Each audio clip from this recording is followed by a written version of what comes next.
सर्वांना नमस्कार आणि नर्मदे हर, नर्मदे हर, नर्मदे हर.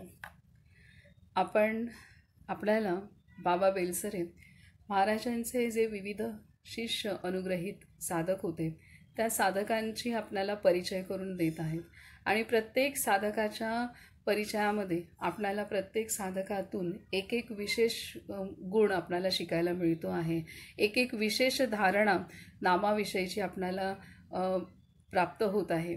तर असे एक साधक आहेत की त्यांना त्यांच्या शेवटच्या कालावधीमध्ये पॅरालिसिस झाला आणि इतर साधकांना असं वाटतं की त्यांनी प्रश्न केला की एवढं तुम्ही अनुसंधानात असताना पण तुमची ही अशी अवस्था झाली आहे. तर तिथे तेव्हा ते साधक सांगतायत की ही शरीराची अवस्था असेल तरी महाराजांच्याच कृपेने माझं नाम आतमध्ये अखंड चालू आहे. ही महाराजांची कृपा आहे. त्यामुळे पाहण्याचा दृष्टिकोन एकाच घटनेकडे कसा आहे. एका साधकाला वाटते की आपण एवढंच साधन ही समोरची साधक जो आहे तो एवढं साधन करतोय, एवढी त्याची श्रद्धा निष्ठा आहे आणि तरीसुद्धा त्याला असा आजार झाला. तर त्याच वेळेला ज्याला आजार झालाय तो त्याला सांगतोय की महाराजांच्याच कृपाशीर्वादाने अशाही परिस्थितीत माझं नाम चालू आहे. हे आहे महाराजांची कृपा. तर हा बघण्याचा दृष्टिकोन आपल्याला ह्या साधकांच्या अशा अनुभूती आणि असे गुणवर्णन बाबांनी केलेलं आहे. त्यामुळे आपल्याला शिकायला मिळत आहे. तसंच अजून एका साधकांनी सांगितलेलं आहे की मृत्यूला का घाबरायचं आहे, कारण मृत्यूनंतर आपण महाराजांकडेच जाणार आहोत. तर त्यामुळे घाबरण्याची काहीही आवश्यकता नाही आहे. तर हे अशी एका साधकाची श्रद्धा आहे. तर अशा पद्धतीने हे प्रत्येक साधकाने जीवन जगत असताना जी श्रद्धानिष्ठा होती तीच त्या श्रद्धानिष्ठा त्याच्या अंतिम समयापर्यंत आणि अंतिम समयी प्राण शरीरातून सोडत असताना सुद्धा महाराजांच्या प्रत्येक साधकाचं श्रद्धानिष्ठा ही अत्यंत गाढ आणि अतूट झालेली आहे. तर हे खूप मोठी गोष्ट आहे की प्रत्येक साधक कितीही लहान असो मोठा असो त्या प्रत्येक आपण पाहिलं की कसा तो लहान 12 वर्षाचा मुलगा आणि महाराजांचा अनुग्रह झाल्यानंतर तो नामात होता आणि त्याला TB झाला आणि थोड्याच कालावधीमध्ये त्याचा TB इतका बळावला की त्यातच त्याचा अंत झालेला आहे. आणि तरी महाराज त्याचे आईवडील लांना आश्चर्य होते त्याची अवस्था पाहून. तर तो सांगतोय की ह्यात मृत्यूचं भय वाटण्याचं काय कारण आहे, कारण महाराज सोबत आहेत माझ्या. त्याचप्रकारे जी कमी वयाचीच जी महाराजांची साधिका होती की तिला प्रसूतीमध्ये काही कॉम्प्लिकेशन्स आले आणि बाळाला जन्म दिल्यानंतर ती अत्यंत अत्यवस्थ झाली. तर तिने सुद्धा तिला लक्षात आलं आपला आता अंतकाळ जवळ आलेला आहे आणि त्या दिवशी सकाळपासून तिचं साधन पण चालू होतं आणि तिने एक पाट शेजारी ठेवा असं सांगितलंय. महाराज आले, त्यांना पाट शेजारी ठेवा. कोणालाही ते दिसले नाहीत परंतु तिला ते दिसले आणि महाराजांच्या साथीने सोबतच तिचे प्राण गेलेले आहेत. तर हे असे महाराजांचे शिष्य त्यांच्या अंतिम काळात त्यांनी महाराजांना आपल्या समोर आपल्यासोबत आपल्या जवळ महाराजांना प्रत्यक्ष अनुभवलेलं आहे आणि त्या महाराजांच्या उपस्थितीत त्यांनी प्राण सोडलेले आहेत. आणि त्यामुळे त्या साधकांची पूर्ण की महाराजांकडे जायचंय मग घाबरायचं काय आहे. तर मृत्यूला घाबरण्याची काय आवश्यकता. एवढे निर्भय असे महाराजांचे शिष्य झाले होते. ही प्रत्येक संप्रदायातील साधकांनीच शिकण्याची गोष्ट आहे. तर अशा पद्धतीने बाबांनी जितका भरीत वर्णन आणि जसं ज्ञानेश्वरी वाचताना जी येईल तशीच गोडी बाबांनी महाराजांचं चरित्र लिखाण त्याच रसपूर्ण आणि एक एक गोष्ट ठासून कशी अंतःकरणाला जाऊन भिडेल अशा पद्धतीने त्यांनी लिहिलेलं आहे. आणि त्याच प्रकारे शिष्यांचं पण बाबांनी जे अगदी काही जणांचं एक एक परिच्छेदात जे वर्णन केलेलं आहे किंवा एक एक पानामध्ये वर्णन केलेलं आहे तर ते सुद्धा इतकं त्यांनी अचूक केलेलं आहे की त्यातनं प्रत्येक शब्दातनं प्रत्येक वाक्यातनं किंवा प्रत्येक शिष्याकडून काही ना काही मुद्दे आपणाला शिकायला मिळत आहेत. तर आता आपण पुढील वाचन करूयात. पुढचे सात आहेत श्री रामानंद उर्फ पांडुरंग बुवा. श्री रामानंद उर्फ पांडुरंग बुवा यांचा जन्म इसवी सन 1880 मध्ये झाला. बुवा लहानपणापासून अंगलापासून जटा वाढवून राहत श्री महाराजांनी त्यांना लग्न कराव्यास लावले. त्यांचा भजनाकडे जास्त ओढा. ते भजने म्हणतही चांगली. त्यांची काव्यशक्ती ही फार मोठी होती. त्यांनी श्री महाराजांच्यावर अनेक सुंदर कवने केली आहेत. 1930 साली बुवांनी गोंदवल्यास आपला देह ठेवला. तर त्यानंतरचे आहेत कृष्णदास. हा मुंबईच्या एका प्रसिद्ध व्यापाऱ्याचा मुलगा. प्रथम पासूनच याला परमार्थाची गोडी. हा बीकॉम झालेला होता. याचे मन व्यापारात रमेना. हा एक दिवस घरातून बाहेर पडला आणि देवाने भेट द्यावी म्हणून मारुतीच्या देवळात धरून बसला. 29 दिवस झाले तरी भेट होईना म्हणून एका डोंगराच्या कड्यावर जाऊन जीव देणार. इतक्यात त्यास श्री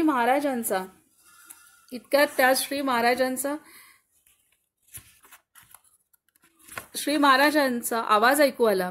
कृष्णदास, मागे फिर. हा देवाला भेटण्याचा मार्ग नाही. श्री महाराजांच्यावर यांची फार भक्ती होती. हे शेवटी बायकोसह लोणावळ्यास जाऊन राहिले होते. त्यांनी नामस्मरण शेवटपर्यंत सोडले नाही. कसं महाराजांनी त्यांना अगदी कड्यावर जीव देणार होते तेव्हा महाराजांचे शब्द ऐकू आलेत. पुढे सांगतात की अण्णासाहेब मनोहर पुण्यामध्ये इंजिनियर होते. श्री महाराज म्हणजे त्यांचे देव. त्यांचा शब्द म्हणजे ते वेदाप्रमाणे मानत. यांचे नामाचे अनुसंधान अखंड चालू असे. शेवटी यांना अर्धांग झाला असता एकाने विचारले, महाराजांनी हे असे कसे केले? असे तुमच्या मनात येत असेल नाही? त्यांच्या डोळ्यात कळकण पाणी आले. ते म्हणाले, छे, हा विचार माझ्या मनाला शिवला सुद्धा नाही. माझ्या प्रारब्धाने हा आजार आला, पण त्यामध्ये सुद्धा माझे नाम पूर्ववत चालू आहे. ही महाराजांची खरी कृपा होय. पुढे सांगतात की गंजूर व्यंकनय्या. बेंगलोरजवळ चिंतामणी नावाचे एक गाव आहे. तेथे हे राहत.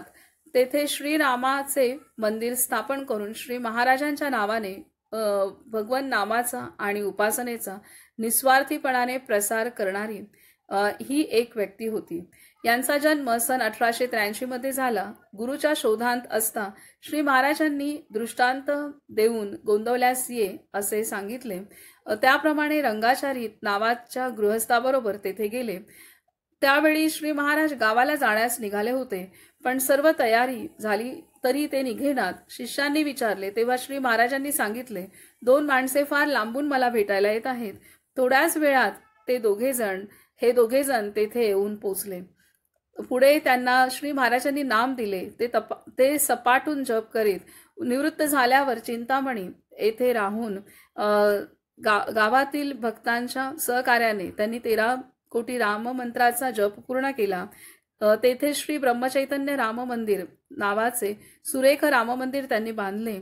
त्यात श्री रामचंद्रांबरोबर श्री महाराजांची ही संगमरवरी मूर्ती बसवलेली आहे. 20 वर्षे उत्तम उपासना चालवून तसेच अत्यंत निरंकाराने आणि प्रेमाने नामाचा प्रसार करून व्यंकनय्यांनी काही वर्षांपूर्वी देह ठेवला. तर असे हे आहेत. पुढे सांगतायत की डॉक्टर कुर्तकोटी. आध्यात्मिक साधनेमध्ये लौकिक विद्येची किंमत किती असावयास पाहिजे हे डॉक्टर कुर्तकोटींच्या उदाहरणावरून दिसून येते. संतांना विद्वत्तेची किंमत कळत नाही असे नव्हे, परंतु अलक्ष्य वस्तूच्या ठिकाणी चित्ताला गुंतवण्याचाच जेथे अभ्यास करावयाचा तेथे दृश्य वस्तूंचे ज्ञान सांगणारी शास्त्रे लटकी पडतात. काय सांगतात? आध्यात्मिक साधनेमध्ये लौकिक विद्येची किंमत किती असावयास पाहिजे हे डॉक्टर कुर्तकोटींच्या उदाहरणावरून दिसून येते. संतांना विद्वत्तेची किंमत कळत नाही असे नव्हे, परंतु अलक्ष्य वस्तूच्या ठिकाणी चित्ताला गुंतवण्याचाच जेथे अभ्यास करावयाचा तेथे दृश्य वस्तूंचे ज्ञान सांगणारी शास्त्रे लटकी पडतात. यांचा जन्म सन 1879 मध्ये धारवाड जिल्ह्यात कुर्तकोटी नावाचे गाव आहे तेथे झाला. यांचे पूर्वाश्रमींचे नाव लिंगेश. यांना लहानपणी संस्कृतची विशेष आवड होती. त्यांना पुढे विद्याभूषण ही पदवी मिळाली. श्री महाराज त्यांना भागवत म्हणत ब्रह्मानंदांच्या मध्यस्थीने हे श्री महाराजांकडे आले. त्यांना श्री महाराजांचा 8-10 वर्षे सहवास घडला. वैदिक काळी शिष्य ज्या रीतीने ऋषींची सेवा करीत अगदी त्याच रीतीने त्यांनी श्री महाराजांची सेवा केली. सकाळी श्री महाराज उठण्याच्या आत ते आपली स्नानसंध्या उरकून दाराशी जप करीत उभे राहत. श्री महाराजांचा लोकसंग्रह अफाट. त्यांच्याकडे अनेक लोक आपल्या संसारातल्या कटकटी घेऊन येत.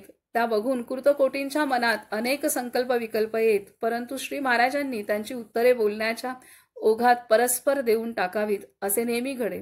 श्री महाराजांनी एकदा प्रश्न केला, तुला काय हवे? कृतकोटी म्हणाले, समाधीचा अनुभव हवा. बरे, म्हणून श्री महाराजांनी त्यांना 40 दिवस अनुष्ठान म्हणजे अमुक संख्या नामजप करण्यास सांगितले. 1 दिवस बाकी उरल्यावर त्यांना जवळ बोलावले, आसनावर बैस म्हणाले आणि डोक्यावर हात ठेवला. कृतकोटींची समाधी लागली. ती तासाभराने उतरली.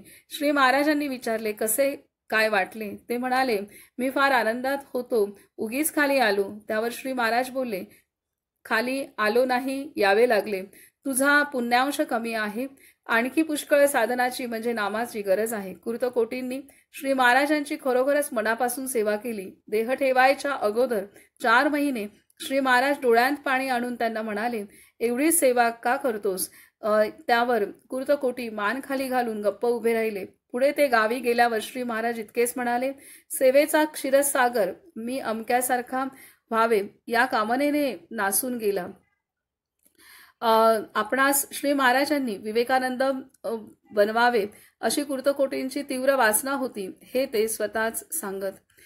श्री महाराजांनी देह ठेवल्यावर कृतकोटींनी संस्कृत विद्येच्या प्रसारासाठी फार प्रयत्न केले. त्यांनी गीतेवर इंग्रजीमध्ये एक प्रबंध लिहिला. त्यावर त्यांना एका अमेरिकन विद्यापीठाची PhD पदवी मिळाली. त्यांच्या घरी मातोश्री, बायको, 2 मुली, 1 मुलगा व धाकटे 2 भाऊ इतका परिवार होता. 1917 साली त्यांनी चतुर्थाश्रम घेतला. कोल्हापूर मठाचे पुढे ते शंकराचार्य झाले. नंतर ते नाशिकला जाऊन राहिले. त्यांनी अनेक चळवळी केल्या व सोडून दिल्या, पण बाहेरील या सर्व पसाऱ्यांत त्यांचे अंतरंग मात्र श्री महाराजांच्या चरणी गुंतलेले असे. श्री महाराजांचा विषय निघाला की त्यांना फार गहिवरून यायचे. इतका तर्कप्रवीण पुरुष खरा, पण तो श्री महाराजांच्या प्रेमात अगदी विरघळून जाई. नामाचे अखंड अनुसंधान त्यांनी राखले. वृद्धापकाळाने काही वर्षांपूर्वी त्यांनी देह ठेवला. हे डॉक्टर कृतकोटी.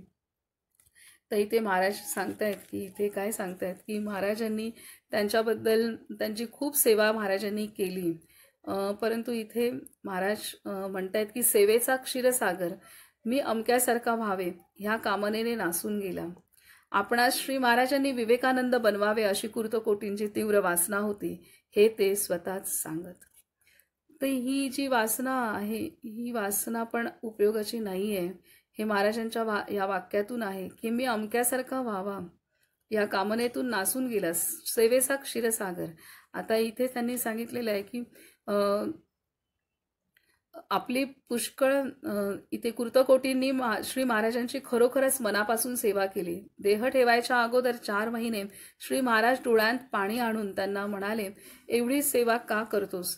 त्यावर कृतकोटी मान खाली घालून गप्प उभे राहिले. पुढे ते गावी गेल्यावर श्री महाराज इतकेच म्हणाले, सेवेचा क्षीरसागर मी अमक्यासारखा व्हावे या कामनेने नासून गेला. आपणास श्री महाराजांनी विवेकानंद बनवावे अशी कृतकोटींची तीव्र वासना होती, हे ते स्वतःच सांगत. तर अशा कुठल्याही पद्धतीच्या वासना या शेवटी वासनाच, हे इथे महाराजांनी म्हणजे मी अमक्यासारखा आता विवेकानंदांसारखं महाराजांनी बनवावं ही वासना काही तशी पाहायला गेलं तर गैर नव्हती, परंतु विवेकानंद हे विवेकानंद आणि इथे ती वासनाच आहे. शेवटी जरी सत्वाची असली तरी सुद्धा ती तुलनात्मक केलेली आहे आणि आपण इथे महाराजांनी खूप सूक्ष्म सांगितलेलं आहे. तर त्याच्यामुळे सेवेचा क्षीरसागर पण मी अमक्यासारखा व्हावा या कामनेने नासून गेला. खूप मोठा अर्थ आहे यामध्ये, त्यावर भाष्य नाही करता येणार. खूप ज्याला जो आतून साधेल त्यांनी तो तसा घ्यावा. कारण इथे महत्त्व ह्याला आहे की अमुक अमक्यासारखं होणं ह्याहीपेक्षा आपण भगवंतासारखं होणं. कारण आपण आपल्या अंगी जी चेतना आहे ती भगवंताची आहे आणि प्रत्येक आत्म्यामध्ये परमात्मा होण्याची क्षमता आहे आणि ती त्याच क्षमतेत सहज तो आपल्या आतमध्ये प्रवेश झालेला आहे. आणि आपल्या संतांनी अमुक संतांसारखं व्हावं असं केलेलं नाही आहे, तर आपले संत साक्षात परब्रह्म स्वरूप झालेले आहेत. आणि त्यामुळे ते महत्त्व हे आहे की हे खूप मोठा अर्थ सामावलेला आहे. आणि महाराजांनी इतकी सेवा केली, जिथे महाराज स्वतःच सांगतात की एवढी सेवा का करतोस, तिथेच महाराज दुसऱ्या बाजूला हेही सांगतात की सेवेचा क्षीरसागर मी अमक्यासारखा व्हावा या कामनेने नासून गेला. तर नासून गेला म्हणजे त्यांचं जीवन सार्थकी झालंच, परंतु शेवटी ही कामना जी आहे, वासना जी आहे, ही कुठे ना कुठेतरी त्या पूर्णत्वाचा अनुभूती घेण्यात बाधा आणतेच आणते. तर हे इथे महाराजांनी स्पष्ट केलेलं आहे. पुढे सांगतात की गणपतराव दामले श्री महाराजांनी देह ठेवल्यानंतर 40-42 वर्षे गोंदवल्याची व्यवस्था या एकट्या महापुरुषाने सांभाळली. यांचा जन्म सन 1874 मध्ये झाला. 1902 साली यांना श्री महाराजांचे प्रथम दर्शन झाले. एकदा श्री महाराजांनी यांना सहकुटुंब काशी यात्रा करण्यास सांगितले, तेव्हा ते म्हणाले, बायकोला मूळव्याधीची व्यथा आहे, ते जमणार नाही. तुमची भेट हीच माझी काशी यात्रा.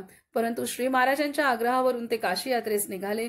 निघतानाच एक प्रसंग महत्वाचा आहे. श्री महाराजांनी गणपतरावांना फक्त 50 रुपये उसने दिले होते. ते निघाले त्यावेळी श्री महाराज छकड्यापर्यंत निरोप द्यावयास आले होते. गणपतरावांच्या मनात विचार सुरू झाले, 50 रुपयांत कसे काय होणार? तेथे 10 ब्राह्मण जेवायचे, दक्षिणा, हातांतले सोन्याचे सल्लेच उपयोगी पडतील. हा विचार त्यांच्या मनात येताच श्री महाराज म्हणाले, गणपतराव, प्रवासांत भामट्यांचा फार त्रास होतो, ते सल्ले भाऊसाहेबांजवळ काढून ठेवा.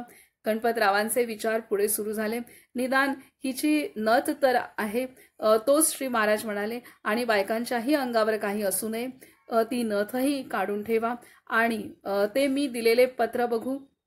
असे म्हणून श्री महाराजांनी ते पत्र घेतले आणि त्यावर ताजा कलम घातला, यांना उसने पैसे देऊ नयेत.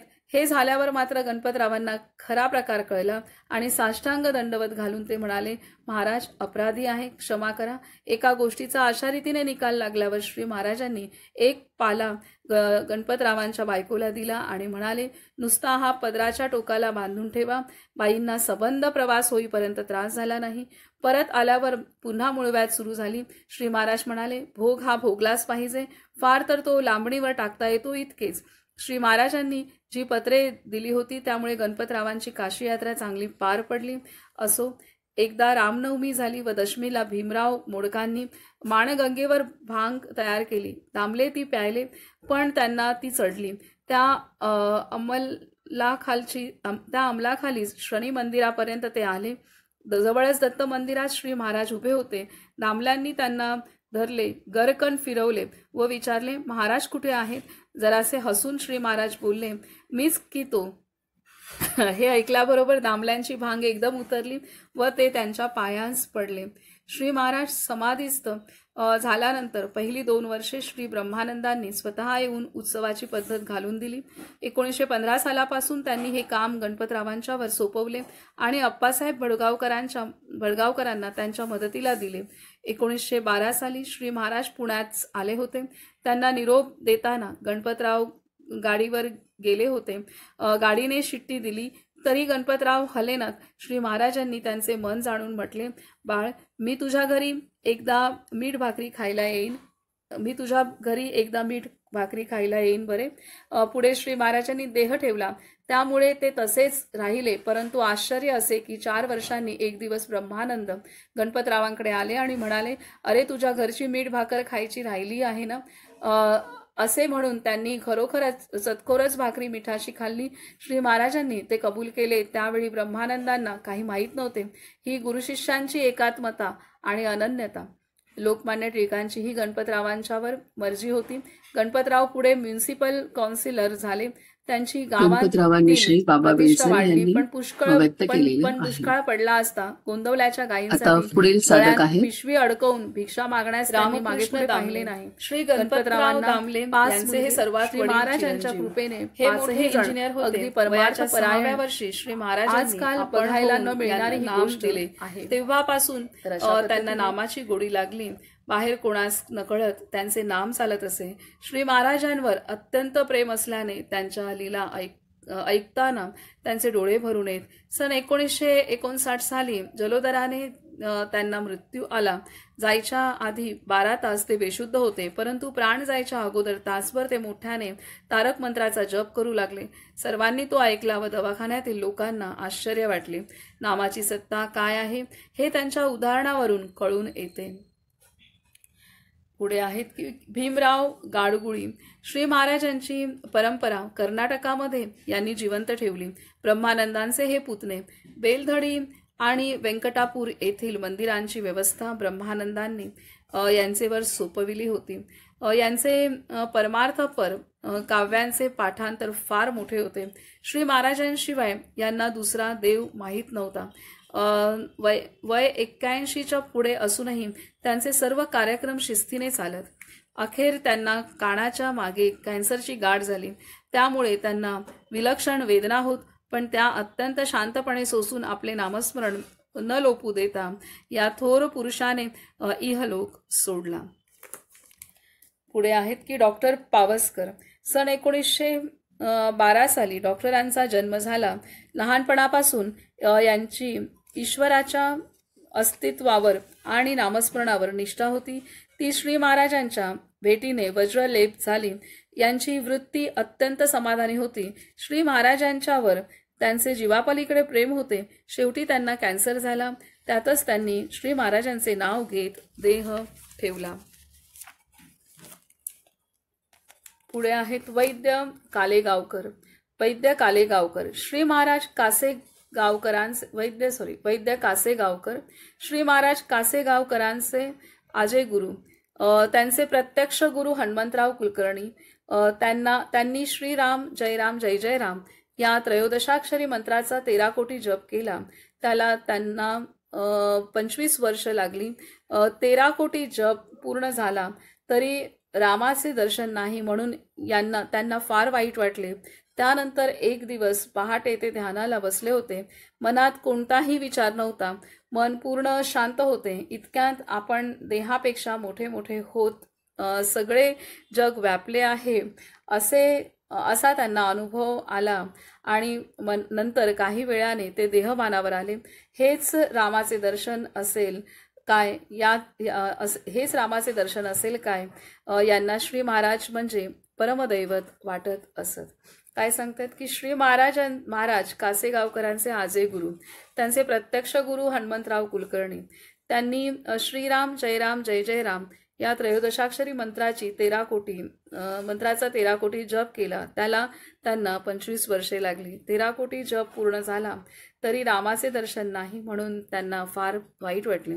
त्यानंतर एक दिवस पहाटे ते ध्यानाला बसले होते. मनात कोणताही विचार नव्हता. मन पूर्ण शांत होते.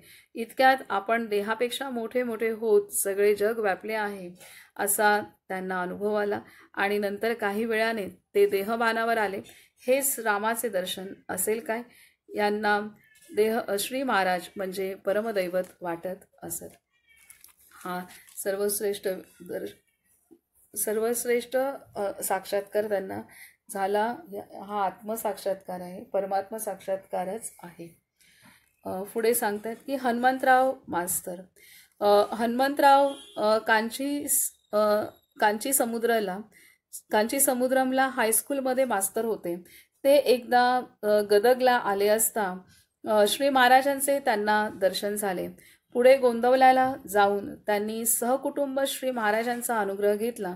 हनुमंतरावांनी आपले मित्र लक्ष्मय्या हेही श्री महाराजांचे हनुमंतांनी आपले मित्र लक्ष्मय्या हेही श्री महाराजांचे निस्सिम भक्त होते. यांच्या सहाय्याने कांची समुद्रमला श्री महाराजांचे मंदिर स्थापन केले आणि त्याला ब्रह्मचैतन्य मंदिर असे नाव दिले. हनुमंतराव फार नामनिष्ठ होते. श्री महाराजांनी देह ठेवल्यानंतरही त्यांचे सदेह सगुण दर्शन लक्ष्मयांना आणि हनुमंतरावांना होत असे. पेन्शन घेतल्यावर हनुमंतरावांनी आपला सर्व काळ नामस्मरणात घालवला.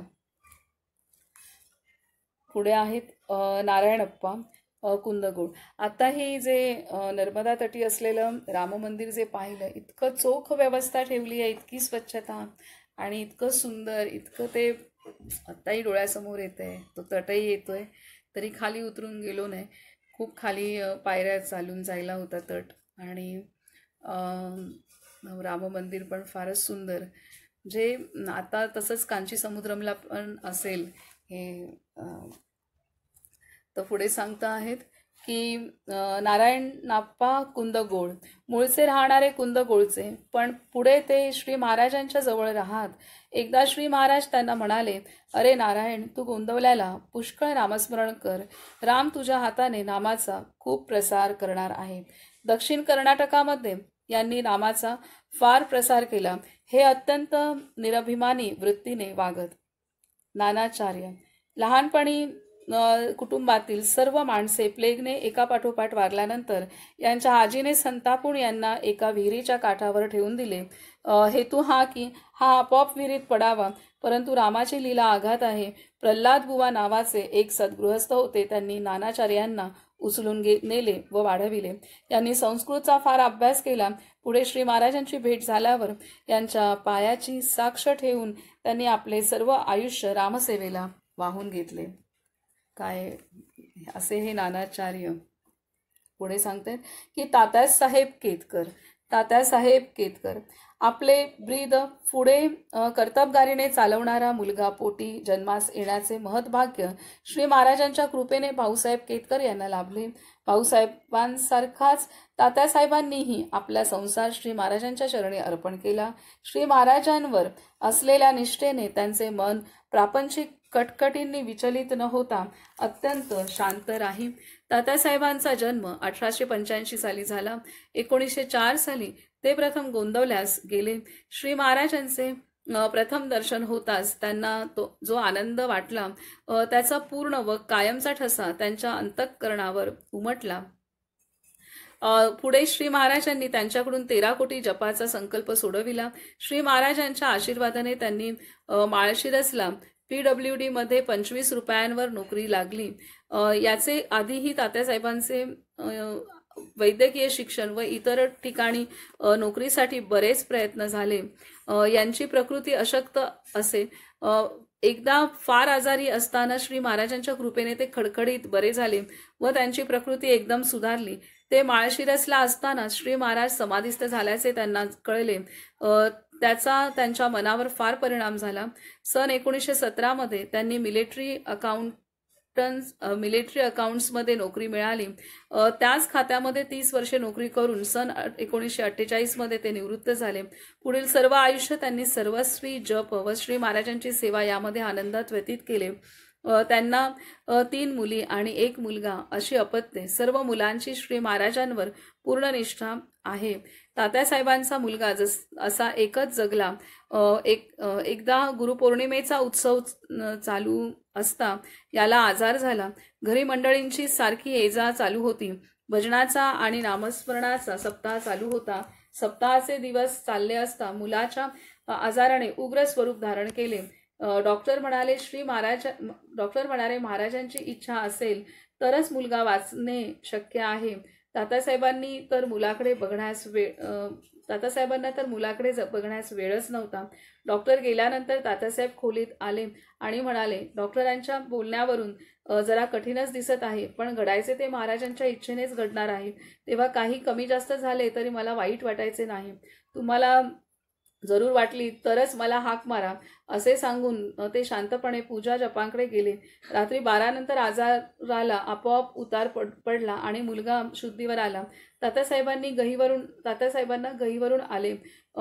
रुद्ध कंठाने ते मुलाला म्हणाले, बाळा घाबरू नकोस, महाराज आपल्या पाठीशी आहेत. नामस्मरण कर, म्हणजे श्री महाराजांना जास्त आवडेल.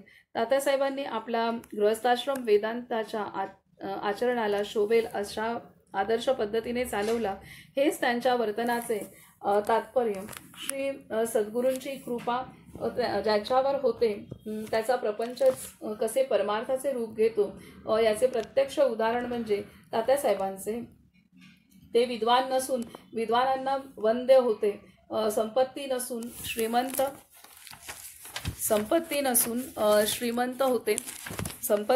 श्रीमंत होते. पुढारी नसून मार्गदर्शक होते. योगी नसून ध्यानसिद्ध होते. महंत नसून विरक्त होते. संन्यासी नसून निष्काम होते. आणि योगादिकांचा अभ्यास न करताही केवळ शरणागत होऊन श्री महाराजांशी सदैव एकरूप झालेले होते.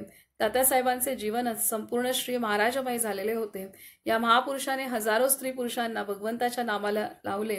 सन 1967 साली त्यांचे प्रोस्टेटचे ऑपरेशन झाले व त्यातच त्यांचा अंत झाला. त्यांचे चिरंजीव वडिलांची परंपरा मोठ्या धीराने सांभाळीत आहेत. तर हे काही स्त्रिया, ज्या स्त्रियांना प्रपंच असेल त्यांनी किंवा ज्यांना नसेल त्यांनीही आपली अध्यात्म साधना अगदी गाजावाजा न करता करावी असा श्री महाराजांचा कटाक्ष असे. त्यामुळे परमार्थ मार्गात अतिशय प्रगती झालेली असूनही अशा स्त्रियांचे चरित्र दुर्लभ झाले आहे. अशा अधिकारी स्त्रियांपैकी श्री महाराजांचे स्वयंपाकघर सांभाळणाऱ्या मुक्ताबाई ह्या एक. यांचे अखंड नामस्मरण चालू असे. त्या म्हणत महाराज म्हणजेच आईबाप आहेत. दुसऱ्या मुळगुंदच्या आठवले घराण्यातील गंगूताई आठवले. तिसऱ्या भाऊसाहेबांची बायको काशीताई ही फार अधिकारी बाई होती. एकदा निरूपणानंतर त्या श्री महाराजांना म्हणाले, महाराज माझे निरूपणाकडे लक्षच नसते, मला कळतही नाही, पण निरूपणाच्या वेळी आपल्या तोंडावर इतके तेज दिसते की ते पाहून कौतुकाने मला रडायला येते. श्री महाराज म्हणाले, खरे आहे, निरूपण विकल्पांनी भरलेल्यांच्यासाठी असते. नागपूरच्या साखरदांडे आणि मुंबईचे साखळकर नावाचे व्यापारी यांच्या आईचाही या अधिकारी स्त्रियांच्या यादीत उल्लेख केला पाहिजे. पुढच्या आहेत की यमुनाबाई केतकर. तात्यासाहेब केतकरांच्या पत्नी यमुनाबाई उर्फ ताई यांचाही पारमार्थिक अधिकार फार मोठा होता. श्री एकनाथाच्या गिरिजाबाईशी त्यांची तुलना करण्याचा मोह मला होतो. आपल्या पतीच्या जीवन पद्धतीमध्ये संपूर्णपणे समरस होऊन श्री महाराजांच्या मंडळींना खायला प्यायला घालण्यासाठी यमुनाबाईंनी आपला देह चंदनासारखा झिजवला. वृद्धापकाळाने क्षीणता आल्यावर अनेक रोगांनी त्यांचे शरीर जर्जर होऊन गेले. तेव्हा त्या म्हणू लागल्या, महाराजांनी माझी प्रत्येक इच्छा पुरवली. आता मला कशाचीही अपेक्षा नाही. एकच मागणे आता उरले, त्यांच्या मांडीवर डोके ठेवून शेवटची झोप घ्यायची. महाराजांनी फार कल्याण केले आहे, पण नियती निराळी होती. तात्यासाहेब आधी गेले. सन 1960च्या एप्रिलमध्ये तात्यासाहेबांनी दवाखान्यात देह ठेवला. यमुनाबाई घरीच होत्या. त्यांच्या कानावर ती वार्ता घातली तेव्हा त्यांच्या तोंडून पहिले शब्द निघाले ते असे, महाराजांची इच्छा. त्यांनी माझे लग्न करून मला घरात आणले. माझा संसारही त्यांनीच केला. हा प्रसंगही त्यांनीच आणला. बरे, दुसऱ्या दिवसापासून भेटायला येणाऱ्यांना जेवून जाण्यास त्या नेहमीप्रमाणे सांगत. मोठमोठ्या साधकांना लाजविणारी त्यांची ही निष्ठा पाहून मन थक्क होते. पुढे त्या 2.25 वर्षे जगल्या, पण अखंड नामस्मरणात असत. मोठमोठ्या मठपतींना आणि वेदांत्यांना लाजवेल असे खरे समाधान त्यांच्यापाशी होते. ठेविले अनंते तैसेची राहावे, चित्ती असू द्यावे समाधान, याचे त्या मूर्तिमंत उदाहरण होत्या. श्री महाराजांच्या कृपेने पुष्कळ माणसे तयार झाली.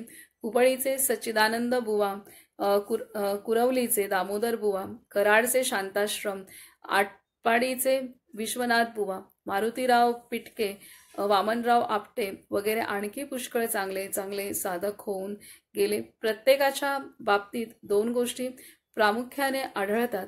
श्री महाराजांच्यावर पूर्ण निष्ठा आणि अखंड नामस्मरण. त्यांच्या सर्व शिष्यांची गणती करणे आकाशातल्या चांदण्या मोजण्या इतकेच वेळेपणाचे होईल. त्यांनी अक्षरशः अनंत लोकांच्या हृदयांतील स्फुल्लिंगाला चेतना दिली. धन्य अशा महात्म्यांचे जीवन. तर अशा पद्धतीने ह्या काही साधकांचं वर्णन बाबांनी केलेलं आहे. आणि आकाशातील तारका जशा अनगिनत असतात तसेच महाराजांचे साधक अनगिनत आहेत. आणि त्यांच्या अनुभूतीही तशाच थोर आहेत, परंतु सर्वांचंच वर्णन करणं शक्य नाही असं सांगून एवढ्या साधकांचं वर्णन बाबांनी अत्यंत रसाळ आणि शिकण्यासारखं केलेलं आहे. पुढे